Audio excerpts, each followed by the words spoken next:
Newsmax congressional correspondent Kilmeny Ducard is joining us now from Nationals Park in Washington with a preview of the game this evening. Kilmeny, good morning. Good morning, guys. It's been wonderful to be here this morning at Nationals Park. Beautiful day. We're here at the Congressional baseball practice. In fact, the last practice they're going to have before tonight's big game. And joining me is Congressman Roger Williams and Congressman Greg Steube. Gentlemen, thank you both for being with us. Now, Coach, you're the coach of this team. You arguably have some of the most professional experience on this field, having played for the Atlanta Braves and been in the major leagues. Who on the team has needed your help the most, and why Congressman Burchett?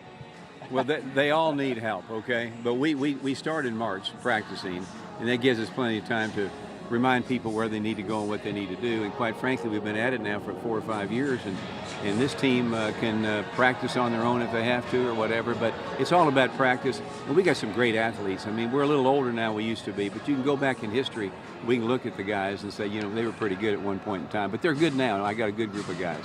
Congressman Steube, you have been the leading pitcher on this team. I mean, how confident are you that we're going to see a victory for a 4th year in a row for Republicans? Yeah, I feel good.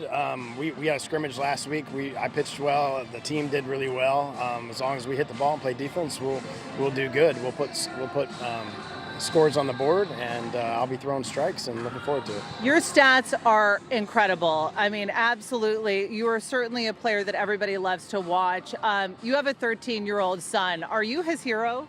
Yeah, so what was great about, and we were just actually talking about having our sons here and our family here on the field. When I hit the home run a couple of years ago, he was actually in the dugout. We got a good picture of him cheering as I was running around the bases. So hopefully the Democrats will throw me strikes this year. Last year they walked me 3 times, so I keep giving the pitchers a hard time. Like it's a game once a year. Let us hit the ball.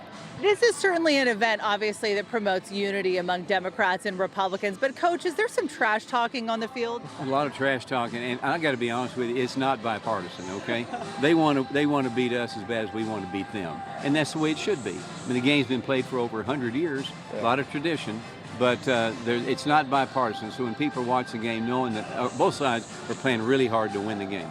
Yeah. Moving along, now a lot of people don't realize that you guys practice very early in the morning. This is something that happens between votes and amidst the busy legislative schedules.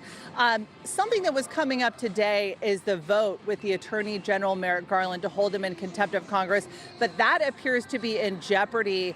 Are we going to see that vote today, Congressman, and do you support holding the Attorney General in contempt? I do support holding him in contempt. I don't know the floor schedule right now or when we will be doing it, but I'm certainly on the side of making him pay for his mistakes, and we'll just see when that happens. Are all Republicans united on that? Well, I'm not sure, but they should be. Yeah. They absolutely should be. And from the game to the race, the former president of the United States is going to be on Capitol Hill on Thursday, tomorrow morning.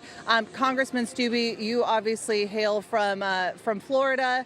Talk to me a little bit about what you want to hear from the former president. Well, he's the fighter that we all need that's going to win for us in November, and I hope we all can unite behind him and have victory in November. And he's a fighter. I've spent a good amount of time with him, and he's the type of person that we need to reverse all these disastrous policies of the Biden administration, starting from the border all the way to energy, you name it. And he's the only guy that can do it. So I'm glad that he's here to speak to our conference, because I think some good, strong leadership to the members of the conference will go a long way. Congressman, what do you want to hear from the former president? Well, I want to hear that he's going to be president. I mean, he's a leader. He has showed that his policy is second to none what we've had in our country, and he's fighting for us. I think people realize after the trial they saw him in that if it happens to him, it can happen to us. And he's a fighter. He's taught everybody to fight. This is a challenge for America. I mean, this is our generation's Valley Forge. We got to get it right. And so I stand behind him. Greg's behind him. Our whole team is behind President Trump and what he wants to do, and get government out of our life and put it back in the hands of Main Street America. Let the people compete, and let this country be the greatest country in the world. And it will start tonight with a victory in this baseball game. I was going to say, first the game, then the presidential race. Congressman, thank you both for being here. Appreciate it. All right, I think the game starts at 7 p.m. Eastern? 7:05, first pitch. Okay, who's starting? Do we know? Or is it a coin toss? We're visitors. We're the So visitors. we'll be hitting Okay. first. Leading off. Okay, great. Coin toss. I'm talking football.